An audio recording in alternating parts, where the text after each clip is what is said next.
Hello people, what's up? How are you all? I hope everyone is well by the grace of Almighty Allah, and I am also well by the grace of Almighty Allah.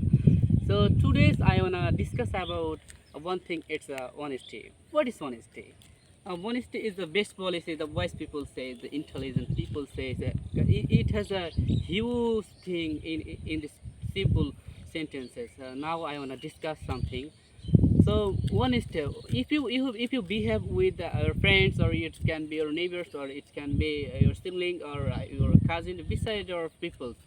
So those people will be happy, or those people easily can trust you. So it is very necessary thing.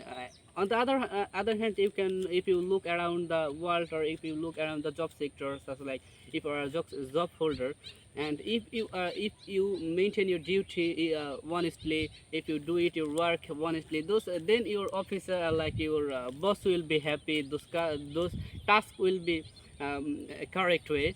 So it is very important thing. Another thing is that if you look if we look beside the government sectors, like at the service sector, then we can see everywhere corrupted.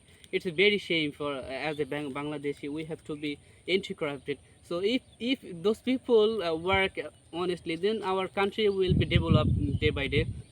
We can reach a higher position in our country. So it is very necessary thing. So that's all for today. See you in the another video. Allah Hafiz.